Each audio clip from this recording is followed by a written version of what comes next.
Satu informasi dulu sebelum kami lanjutkan dialog, Saudara. PDI Perjuangan tidak mempermasalahkan jika Presiden Joko Widodo tidak hadir dalam peringatan ulang tahun PDI Perjuangan karena bertugas ke luar negeri.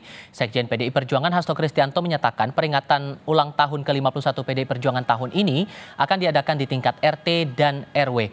Partai tidak mempermasalahkan bila Presiden Jokowi tidak hadir karena pada HUT partai pada 10 Januari mendatang Jokowi dijadwalkan melakukan kunjungan kerja ke Filipina. Dan karena peringatan ini diadakan di basis rakyat di tingkat RT dan RW, maka kegiatan akan melibatkan rakyat sebagai jati diri PDI Perjuangan, sehingga di RT dan RW. Kami sudah mendapat informasi juga bahwa Pak Presiden Jokowi akan melaksanakan tugas negara dengan ke luar negeri di Filipina. Tetapi watak kegiatan kali ini adalah turun ke bawah, menyatu dengan rakyat itu sendiri. Melanjutkan pertanyaan saya di sesi sebelumnya nih Bung Andre, hubungan partai dengan Presiden Jokowi ini gimana kemudian dengan dinamika yang berlangsung sekarang, terlebih masih ada masa bakti dari Presiden Joko Widodo untuk menjadi presiden ini dalam beberapa bulan ke depan begitu? Oh ya, kalau di dalam konteks pemerintahan ya tentu ya komitmen kita tetap mendukung pemerintahan ini sampai dengan akhir masa jabatan Pak Jokowi, itu pasti gitu. Tapi soal dan kalau hubungan sebagai manusia ya kita hubungan baik aja, biasa aja gitu. Tapi kalau dalam politik kalau udah ada pilihan-pilihan ya kita nggak tahu juga gitu kan. Makanya saya bilang tadi, daripada mikirin yang seperti itu lebih baik mikirin memenangkan pilpres calon presiden dan wakil presiden yang kami dukung gitu. Ditambah lagi tidak bisa hadir juga nih dalam peringatan ulang tahun partai nanti tanggal 10 Januari begitu ya? Karena gini Mas, tahun ini karena memang di dalam situasi pemilihan umum ini, pileg dan pilpres ini, semua kader memang ada di tempat masing-masing gitu kan. Dan sehingga memang jalan yang terbaik adalah kita tidak melakukan secara nasional, tetapi justru kembali kader-kader baik itu struktural partai maupun dari pusat maupun fraksi DPR RI dari pusat sampai ke daerah itu melakukan peringatan HUT partai itu di basis-basis massa di akar rumput PDI Perjuangan. Jadi di tingkat PAC, di tingkat ranting bersama dengan kader-kader PDI Perjuangan di bawah gitu, dengan masyarakat. Oke. Ya kalau Presiden mau ke salah satu RT boleh juga gitu kan untuk merayakan. Oke. Kalau begitu Mas Adi mencerna jawaban tadi, apa yang bakal berubah untuk peta politik berikutnya begitu?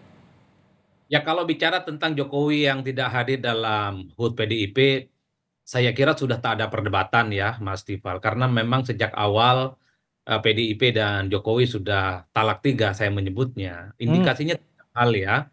Pertama misalnya PDIP itu kan jelas dalam Pilpres sudah tak sejalan dengan PDIP yang kelihatan betul all out ingin mendukung dan memenangkan Ganjar sebagai presiden di 2024. Tapi nyatanya Jokowi kan merestui Gibran maju sebagai calon wakilnya Pak Prabowo Subianto. Yang kedua dalam deklarasi pasangan Capres dan Cawapres kan juga kelihatan Pak Jokowi tidak hadir ya, terutama deklarasi Capres antara Ganjar dan Pak Mahfud. Yang ketiga tentu kalau betul ada HUT, PDIP dan Pak Jokowi tak hadir karena alasan keluar negeri, ya saya kira ini kan adalah tiga instrumen yang kemudian bisa disimpulkan oleh kita semua. Ya hubungan Jokowi sebenarnya dengan PDIP ya wassalam, sudah di end, udah nggak ada lagi yang bisa diharapkan bahwa keduanya ini akan rujuk di kemudian hari. Minimal itu kemudian bisa kita tangkap. Oleh karena itu bagi saya ketika Jokowi misalnya memutuskan keluar negeri ketimbang hadir dalam HUT PDIP, ini kan bagi PDIP ya Jokowi bukan siapa-siapa. Begitupun bagi Jokowi ya PDIP bukan partainya lagi. Karena kalau kita melihat dari jauh soal rata-rata hari ulang tahun itu kan adalah sesuatu yang sakral, sesuatu yang cukup penting gitu ya, yang mestinya harus membuat semua kader yang ada di dalamnya itu engage dan terlibat. Saya kira bukan hanya di PDIP, tapi semua kader-kader partai yang lain kalau ada acara penting seperti ulang tahun pastinya mewajibkan kepada seluruh kadernya, baik yang ada di pusat, di daerah, kader biasa, bahkan yang menjadi elit politik, untuk berkontribusi dan berpartisipasi tentunya untuk memeriahkan supaya hari ulang tahun yang sangat sakral, yang sangat Hmm. spesial itu berjalan dengan meriah. Jadi bagi saya, hari ulang tahun PDIP yang tidak dihadiri oleh Jokowi menjadi penegas bahwa PDIP dan Jokowi sudah talak tiga, meski Oke. talak itu tidak disampaikan secara langsung. Sehingga dengan sikap Presiden seperti ini, Kang Aceh bisa dibilang menguntungkan posisi Prabowo Gibran juga ya? Ya, tentu tidak harus dilihat seperti begitu ya. Hmm. Bagi Prabowo Gibran dari sejak awal memang sekali lagi kepemimpinan Presiden Jokowi ini jelas memiliki penilaian yang positif di tengah masyarakat ya. Hmm. Dan karena kami objektif terhadap apa yang dilakukan oleh Presiden Jokowi, maka tentu dukungan kami terhadap Presiden Jokowi ini kan bukan semata-mata dilihat dari latar belakang partainya, tetapi dilihat dari prestasi-prestasi kerjanya.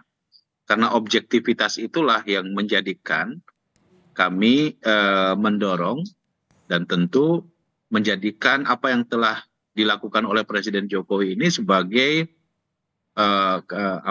basis bagi visi misi dan program yang nanti akan dilanjutkan oleh Prabowo Gibran gitu.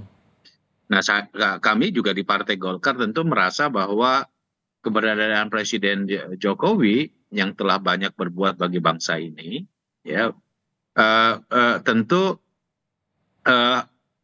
dengan kesamaan visi dan apa yang telah dilakukan oleh Presiden Jokowi, ini bagi kami menegaskan bahwa Pak Jokowi ini telah menunjukkan dan mengimplementasikan ideologi karya kekaryaan gitu. Okay. Ideologi tentang pembangunanisme yang selama ini memang menjadi karakter dari Partai Golkar. Nah, maka tentu dengan apa yang telah dilakukan oleh Presiden Jokowi selama 2 periode ini tentu perlu kami apresiasi, termasuk juga kami memiliki kewajiban untuk terus melanjutkan apa yang telah diletakkan oleh Presiden Jokowi itu. Tapi di sisi lainnya juga nih Bung Andre, ada kekhawatiran soal keberpihakan, masalah netralitas Presiden Jokowi dengan statusnya sebagai presiden selama rangkaian pemilu ini. Ditambah dengan posisi yang menurut PDI Perjuangan juga sudah jelas begitu. Ada concern tersendiri tidak bagi PDIP soal ini, Bung Andre? Ya, sangat. Dalam hal ini kan kita lihat sudah terjadi berkali-kali gitu. Dan saya kira bukan hanya concern buat PDI Perjuangan gitu, tapi concern untuk kita bangsa ini dalam arti bahwa pemilu dengan dengan nilai biaya yang begini mahal, pemilu yang kita lakukan untuk menjaga proses demokratisasi di Republik ini, kalau dirusak dengan intervensi dan tidak netralnya baik itu aparat keamanan maupun birokrasi, kita lihat kemarin peristiwa di Boyolali, kemudian peristiwa baru terjadi lagi di Manado, sementara Pak Kasat sudah jelas tegas menyatakan bahwa TNI harus netral. Ini kan hal yang sangat sangat mengkhawatirkan kita untuk pelaksanaan pemilu ini bisa berjalan dengan bisa berjalan dengan langsung, umum, bebas, rahasia, jujur dan adil gitu. Saya kira ini penting dan ini bukan hanya untuk soal PDI Perjuangan gitu, tapi ini untuk bangsa ini gitu. Bagaimana kita menjaga proses demokrasi dan pemilu yang mahal ini jangan sampai ternoda oleh peristiwa-peristiwa seperti itu. Oke, ada kekhawatiran tuh Kang Aceh masalah netralitas Presiden Jokowi selama pemilu akan berefek panjang begitu, gimana tuh? Ya, menurut saya sekarang era keterbukaan ya, era demokrasi, era di mana masyarakat bisa mengawasi berbagai perilaku dari aparatur pemerintahan yang memang seharusnya menunjukkan netralitasnya. Jadi kalau menurut saya kami sih tidak terlalu begitu khawatir ya. Toh kita pernah punya pengalaman bagaimana pemilu kita sudah dilaksanakan presiden pemilihan secara langsung selama 5 kali, dan selama 5 kali itu pula ada yang incumbent bisa dikalahkan, ada yang petahana bisa memenangkan.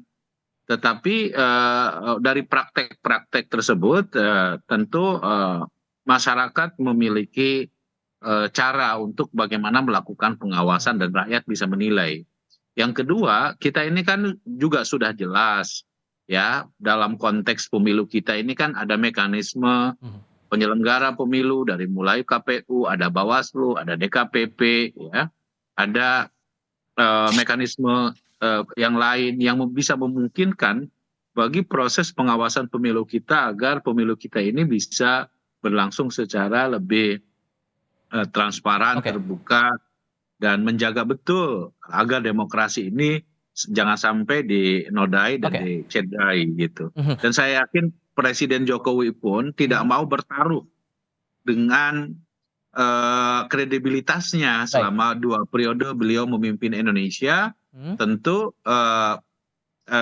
beliau harus menunjukkan dan memiliki legacy kepada Indonesia bahwa di bawah kepemimpinannya, jika pun alhamdulillah mudah-mudahan kami yang terpilih, tentu harus sesuai dengan mekanisme demokrasi yang benar. Saya kira itu. Betul bahwa ada badan yang mengawasi penyelenggaraan pemilu ini, Mas Adi, tapi dengan posisi presiden yang tampak jelas begitu, menurut Anda arahnya mendukung kepada paslon tertentu, bagaimana caranya untuk memastikan bahwa ini betul-betul jalan begitu, netralitas itu betul-betul ditegakkan begitu?